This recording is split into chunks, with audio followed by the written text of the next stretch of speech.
Bonjour mes chers élèves, je suis professeur Hussein. Donc on est arrivé à la section 5 du chapitre du nombre complexe, bac 2, BIOF, sciences maths. Donc on va définir, donc la section 5, elle parle du module d'un nombre complexe. Si vous prenez Z, un nombre complexe quelconque, de forme algébrique x plus i, y, on appelle module de Z le nombre réel, donc qu'on va noter le module de Z, c'est-à-dire entre deux barres, qui va être égal à la racine de z bar, qui va être égal à la racine carrée de x carré plus y carré. Notons que si Z est dans R, on a montré que z bar d'une part égale à x carré est égal à x carré plus y carré, et on a montré que cette quantité elle est dans R+. Et donc, on peut parler de la racine de z bar, qui va être égale, bien sûr, à la racine de ça. Et ça, c'est exactement, ça c'est le module du nombre complexe. Ça c'est le module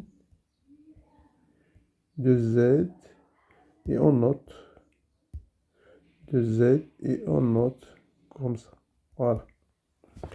Bien sûr, des exemples simples. Si vous prenez donc le module de 3 plus 5i, c'est donc 3 carrés plus 5 carrés racine. Ça va nous donner donc 9 plus 25. Ça donne racine de 34. Et ainsi de suite. Et le module, bien sûr, de 4i, par exemple, ça sera donc directement 4. Parce que 0 au carré plus 4 au carré racine, ça donne racine de 4 carrés, ça donne 4. Voilà, donc ça, c'est le module d'un nombre complexe.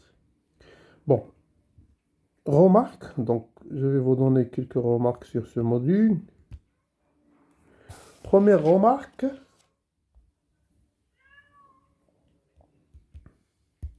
bon, si vous prenez Z dans C, un nombre complexe, on sait bien que, on a dit que Z bar sera, Z bar sera donc le module de Z au carré. Et donc, si de plus Z est différent de 0, on aura donc Z bar est égal. C'est le module de Z carré sur Z. Voilà donc une formule qui lie Z et Z bar. Deuxième remarque.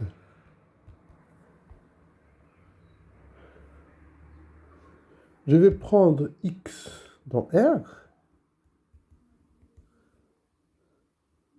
Donc X, je peux l'écrire X plus I 0.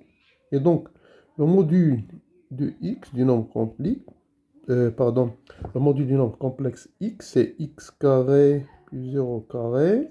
Ça va donner racine de X carré. Et ça, c'est la valeur absolue de X. Donc là, ça c'est le module. Et ça, c'est la valeur absolue. Donc, dans le cas des réels, c'est la même chose. Voilà, troisième remarque. Bon, si vous prenez Z, un complexe qui s'écrit de forme algébrique X plus IY, et je prends M, l'image de Z, et aussi je considère U, le vecteur UZ, le vecteur image de Z. On aura donc le module de Z sera la norme du vecteur U, et le module de Z sera donc la distance de O à 1. Voilà. Finalement, quatrième remarque.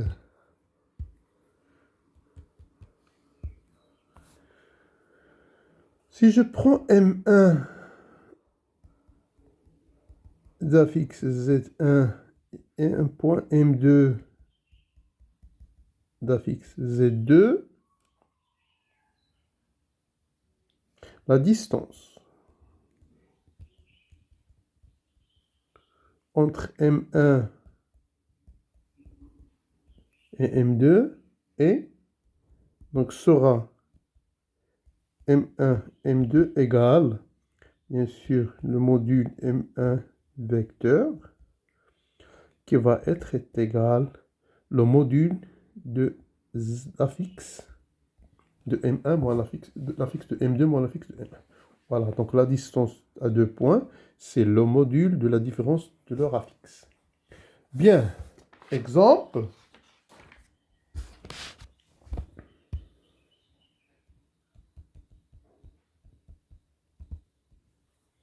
On va donc déterminer l'ensemble suivant. L'ensemble G des points MZ tels que le module de Z au carré égale à Z du Z bar. Qu'est-ce qu'on fait? Bon, premièrement, je vais calculer ça. Z carré moins Z du Z bar, ça va être égal.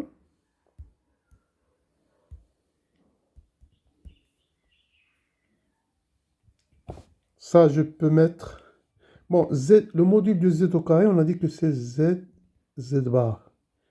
Moins Z plus Z bar. Et ça, je peux écrire comme identité remarquable. Donc, Z moins 1 facteur de Z bar moins 1. Et puis, j'enlève 1.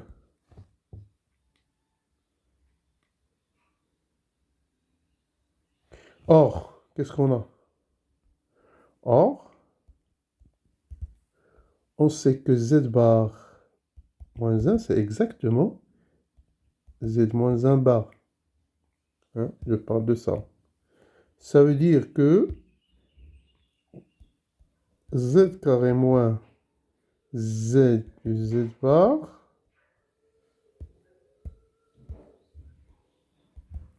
si je remplace ici, j'aurai donc Z moins Z moins Z moins Z, Z moins 1 fois Z moins 1 bar moins 1. Et ça, donc, c'est exactement le module de Z moins 1. Parce que Z bar, c'est le module au carré. Voilà. C'est-à-dire, on a montré que si MZ est dans G est équivalente à Z moins 1 au carré égale à 1. Deuxième étape, donc MZ dans G, c'est seulement c'est le module de Z moins 1 au carré égale à 1, et ceci est équivalent, puisque le module c'est toujours positif, Z moins 1 au module égale à 1. C'est-à-dire, donc, si j'écris ça, j'aurai donc Z avec X. Si je prends Z, c'est X plus Y. Vous aurez là le module de X moins 1 plus Y égale à 1. Et ça, c'est exactement X moins 1 au carré plus Y carré égale à 1. C'est-à-dire que G est le cercle de centre oméga coordonnées 1, 0 et de rayon R égale à 1. Voilà. Voilà, donc on a terminé cet exercice. On passe donc aux propriétés du module d'un nombre complexe. Si on prend deux nombres complexes Z et T, alors le module ou bien la valeur absolue de la partie imaginaire de Z réelle est inférieure au module de Z et la partie imaginaire aux valeurs absolues inférieure à Z. Donc on va montrer une par une. Voilà. Donc on va montrer tout d'abord que la partie réelle. Donc je vais prendre Z dans C tel que Z égale à X plus Y. Bien sûr, X, Y sont dans R. Ça, c'est la forme algébrique. Bon, le module de z au carré, on a dit, ça donne x carré plus y carré. Et on a donc x carré, y carré sont positifs. Ça veut dire quoi?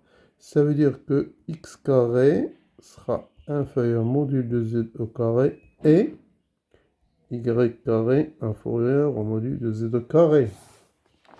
Et donc, par passage à la racine, vous aurez donc racine de x carré inférieur à racine du module de z au carré et racine de y carré inférieur à racine de z au carré. Module de z, on a dit, elle est dans R+. Donc j'aurai là, ça va donner valeur absolue de x. Et là, module de z. Et là, ça va me donner valeur absolue de y. Et là, le module de z. Ça veut dire quoi? Ça, c'est le module x, c'est la partie réelle de z, inférieure au module de z.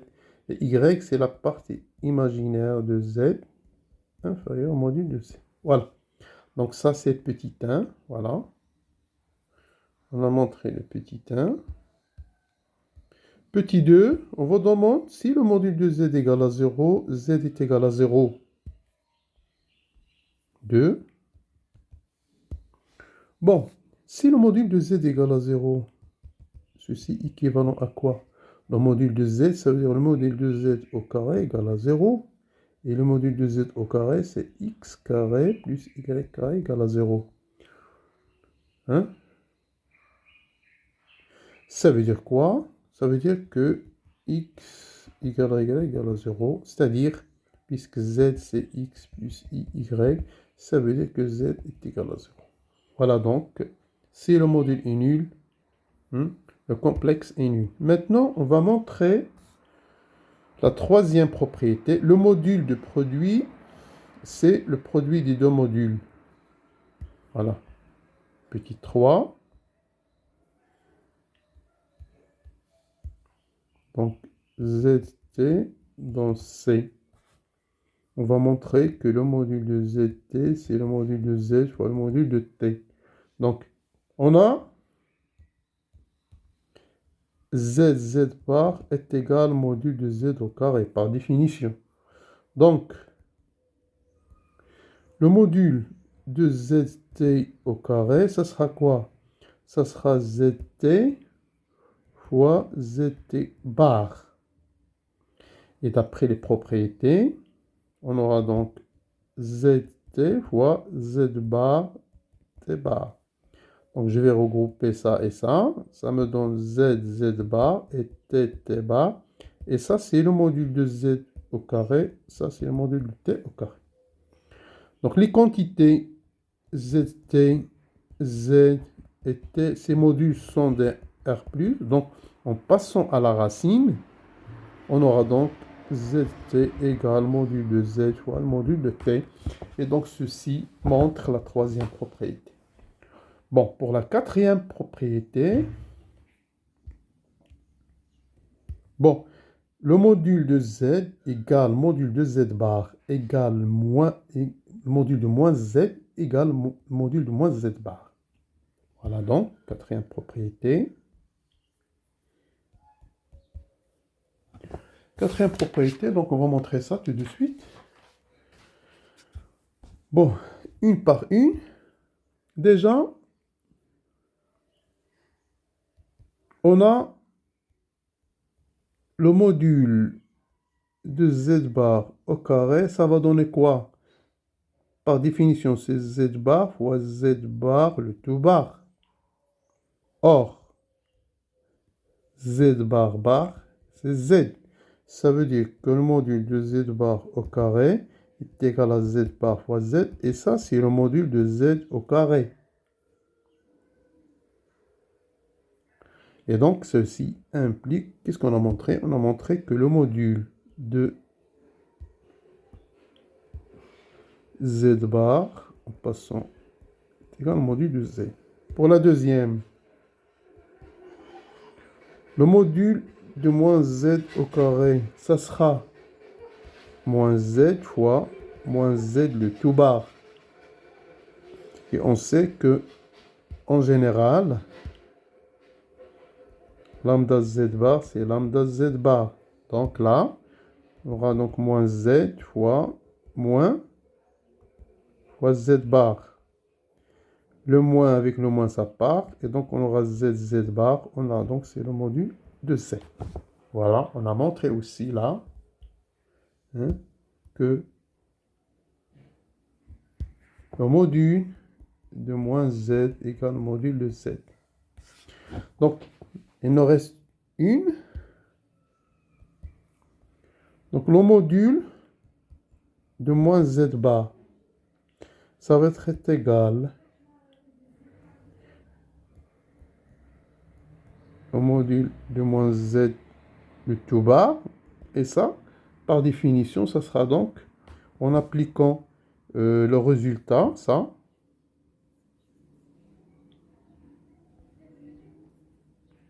avec z, moins z à la place de z, sera c'est le module de moins z. Donc, et j'applique ça dans z. Voilà. Donc ça, j'applique le premier cas, et ça, c'est le deuxième cas. Donc, on a montré que z, module de z, égale module de z bar, égale module de moins z, égale module de moins z bar. Voilà. Maintenant, le cinquième point. Voilà. On vous demande de montrer que le module de 1 sur t, c'est 1 sur le module de t. De façon générale, le module de z sur t, c'est le module de z sur le module de t. Voilà. Cinquième point.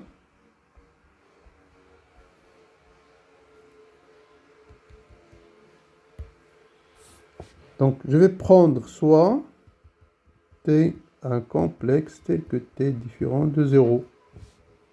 Et on sait que 1 va être égal au module de t fois 1 sur t. Et on a montré que le module de produit, c'est le produit du module. Donc, ce sera quoi 1 sur t. Et donc, ça égale à 1, puisque t est différent de 0. On a donc le module de 1 sur t, ce sera 1 sur le module de t. De façon générale, le module de z sur t, ce sera le module de z fois le module de 1 sur t. Et on a montré que le module du produit, c'est le produit du module. Vous aurez donc le module de z fois le module de 1 sur t. Et là, d'après le premier cas, ça sera le module de z fois 1 sur le module de t. Donc on a montré que le module de z sur t, c'est le module de z sur le module de t.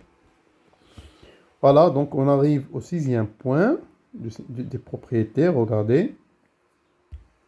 Le sixième point. Donc on va montrer, pour un complexe qui est non nul, quel que soit n dans z, le module de z à la puissance n, c'est le module de z le tout à la puissance n. Et cette propriété est très très intéressante. Hein, ça va simplifier beaucoup de choses dans le calcul des nombres complexes. Sixièmement, on va montrer que quel que soit n dans z, le module de zn, c'est le module de z à la puissance n. Et donc, on va faire ça en deux étapes. Première étape, étape 1, on va prendre n dans n tout d'abord. Et regardez là, et on considère soit la suite un tel que un égale à zn. Bon, un plus 1, c'est quoi? On va déterminer la nature de cette suite. un plus 1, c'est z1 plus 1. Et ça, je peux l'écrire z1 fois z. D'après les propriétés, ça c'est le module de z. Et donc, ça nous a donné que un plus 1 égale module de z fois un. Ça, c'est quel que soit n. C'est-à-dire que la suite un est géométrique de raison module de z, de raison q égale module de z. Et son premier terme,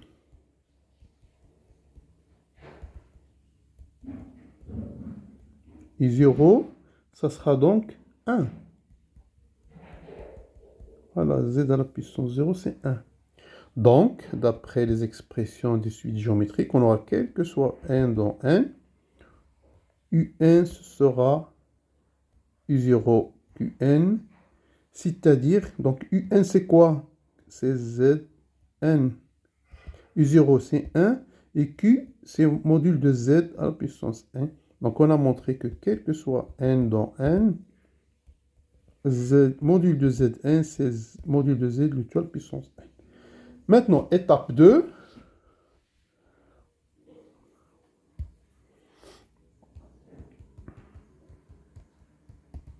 On va prendre m dans z. Dans z moins. Du coup, parce que z plus, on a montré. Bien, donc il va exister un n dans grand N tel que m égale moins n. Donc le module de z à la puissance m, ça sera quoi? Le module de z, je remplace m par moins n. Et ça nous donne quoi? C'est le module de 1 sur zn, d'après les propriétés. Donc ça sera 1 sur le module de zn. Puisque n est dans n, on aura donc le module de zn, c'est le module de z à la puissance n. Donc là, je vais remplacer. J'aurai quoi? Donc z à la puissance m égale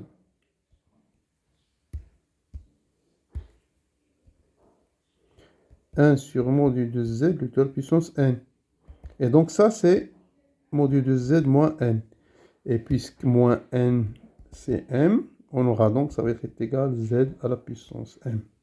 Donc on a montré dans les deux cas. Donc étape 1, étape 2, ça montre que, conclusion, quel que soit m dans z, le module de zm, c'est le module de z de tout à la puissance m. Voilà donc, on termine donc cette section sur le module par un exercice. Voilà.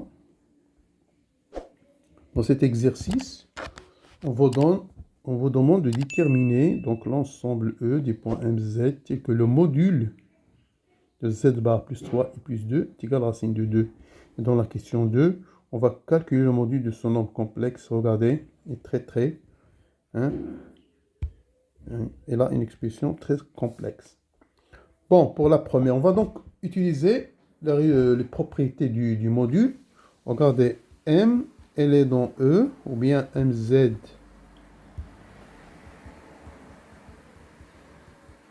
Et seulement si on a dit Z bar plus 3i plus 2 égale à racine de 2.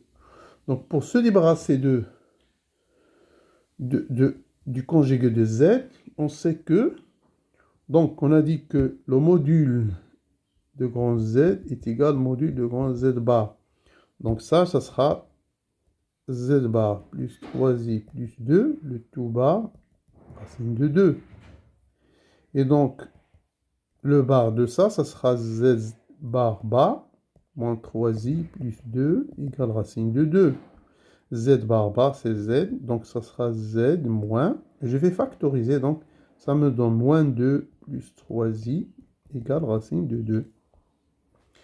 Et donc ça sera exactement, si on considère le point, on considère le point oméga d'afx moins 3 plus 3i, moins 3 plus 2i, pardon, moins 2 plus 3i, pardon, ou bien oméga d'abscisse, moins 2, 3. Donc, j'aurai mz est dans E, si et seulement si, z moins z oméga, ça c'est z oméga, égale racine de 2. Ça veut dire quoi? Donc z moins z oméga, on a dit que c'est la distance oméga m égale racine de 2. Et donc, E, ça sera quoi? C'est le cercle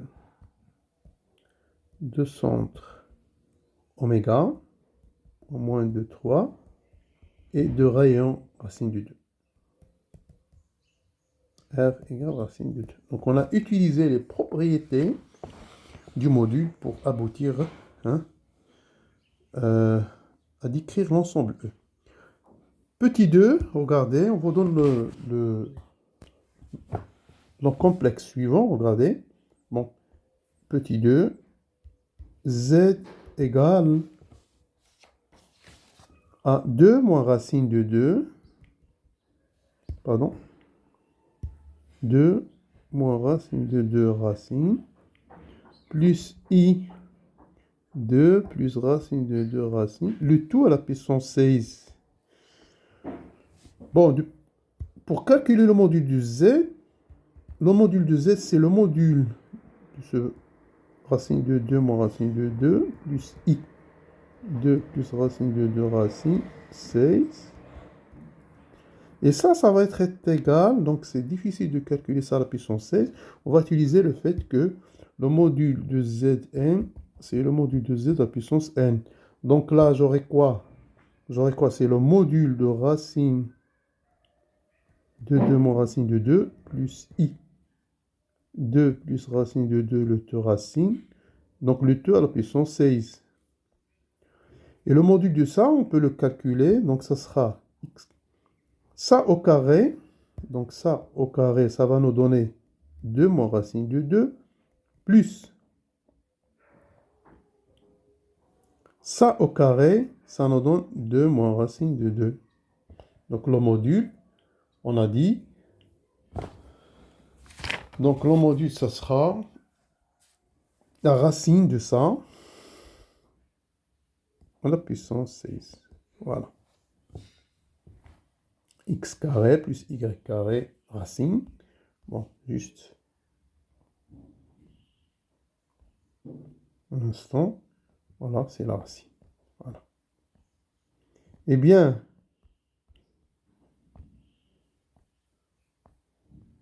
voilà. Et donc, si vous calculez ça, 2 plus 2, ça vous donne la racine. Ça vous donne la racine. Donc ça va par avec ça vous donne la racine de 4 à la puissance 16. Ça veut dire 2 à la puissance 16. Donc le module de Z, c'est 2 à la puissance 16. Voilà. On va terminer cette section avec une remarque.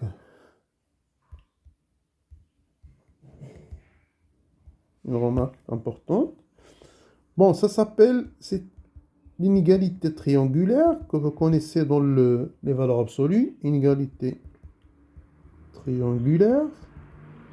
Si on prend deux complexes T et Z dans C, le module de Z plus T est inférieur au module de Z plus le module de T. Et donc, on va utiliser ça par la suite. Donc, ceci termine l'axe sur le module des nombres complexes. Donc, on passe à la section 6 qui parle de la forme trigonométrique d'un nombre complexe.